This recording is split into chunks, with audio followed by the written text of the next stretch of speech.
या world IVF day OSS wheel of hope फिरवा आणि मोफत IVF जिंका। खरं तर 2021 मध्ये औसा तालुक्यातील संबंधित पीडिता ही मूळची राहणारी तेर तालुक्यातली आहे। 2021 मध्ये आईचा मृत्यू झाल्यानंतर वडील देखील घर सोडून निघून गेले आणि आधार द्यायला कोणी नसल्याने यामध्ये चाइल्डलाईनच्या माध्यमातून संबंधित पीडित मुलीला नवदुर्ग येथील बालगृहामध्ये दाखल करण्यात आलं।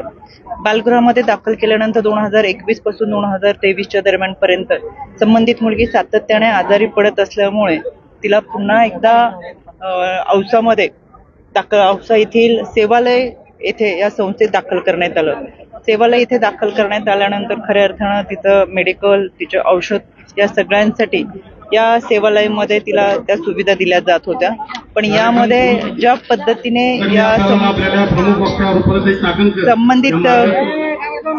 संबंधित मुलीने जी तक्रार दाखल केली, यामध्ये त्याच संस्थेमध्ये असलेल्या एका ज्या आरोपीने आहे ते लैंगिक अत्याचार केल्याचं समोर आलेलं आहे।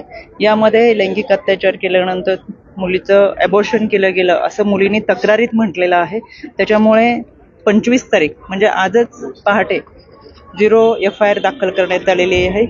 ही 0 FIR डोके येथे दाखल करण्यात आली असून हा तपास औसा येथे वर्ग करण्यात आलेला आहे।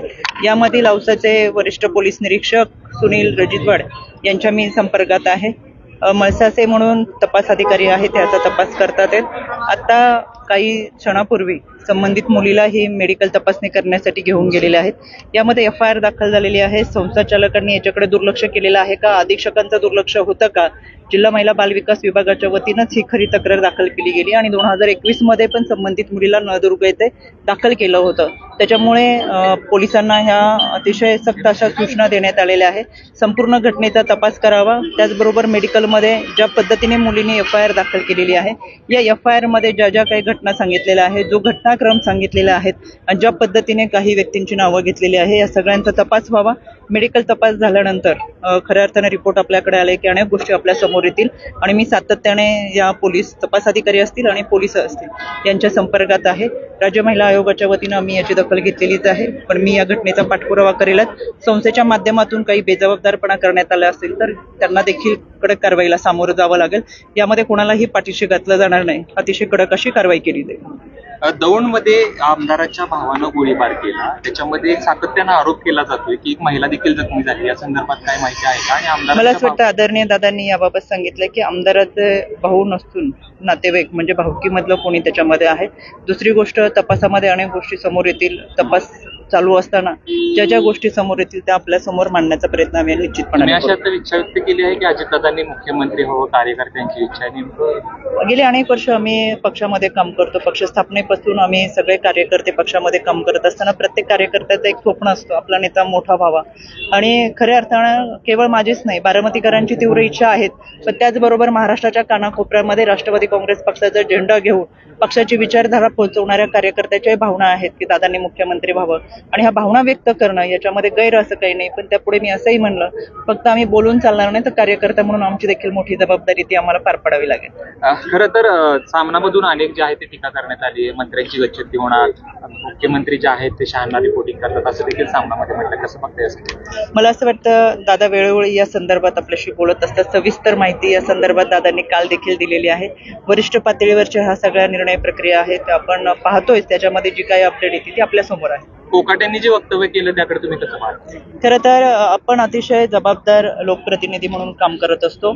अतिशय संवेदनशील अशा समाजाचं प्रतिनिधित्व करत असताना, घटकाचं करत असताना, कृषी विभागाचं प्रतिनिधित्व करत असताना आपली जबाबदारी ही फार महत्वाची आहे। त्याच्यामुळे कोणाच्या भावना दुखतील अशी वक्तव्य खरं तर कोणी करूच नाही।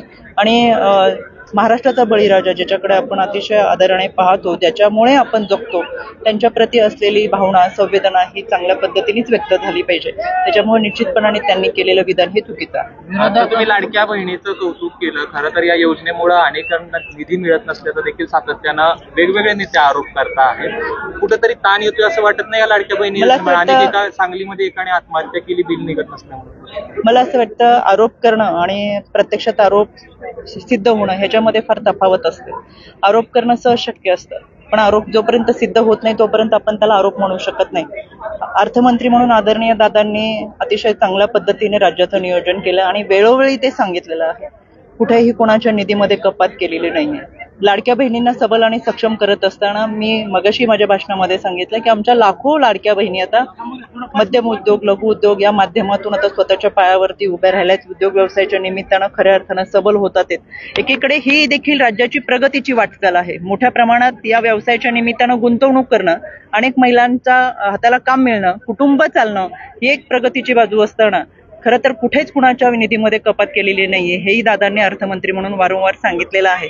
त्याच्यामुळे मला असं वाटतं की आरोपांमध्ये फार काही तथ्य आहे असं वाटतं. लक्ष्मीनाथ सातत्याने म्हणतात की महायुतीचे पैसे दिले नाहीत, वेगवेगळ्या घटकांचा निधी जो आहे त्यांनी तर कालच आरोप केलेला आहे की 5,000 कोटी जो आहे तो साधारण 4 वर्षाचा डिफरन्स आहे सामाजिक न्याय विभागाचा आणि आदिवासी विभागाचा. या संदर्भात सुद्धा खुलासा संबंधित मंत्रिमंडळाने केलाय, दादांनी देखील केलेला आहे. मी मगाशी सांगितलं, आता परत एकदा सांगते, आरोप आणि सिद्ध होणारे आरोप याच्यामध्ये प्रचंड मोठी तफावत असते.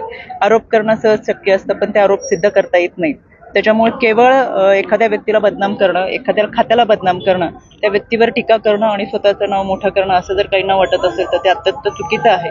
त्याच्यामुळे खऱ्या आपण पाहतोय जर कामच केली नसती किंवा लोकांनी सहकार्यच मिळालं नसतं तर विधानसभेला महाराष्ट्र हा महायुतीच्या पाठीशी उभा राहिला नसता.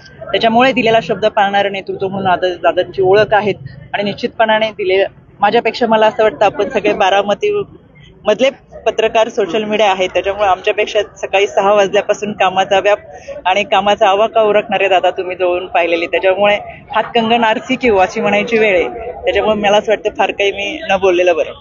धन्यवाद. या world IVF day OSS wheel of hope फिरवा आणि मोफत IVF जिंका.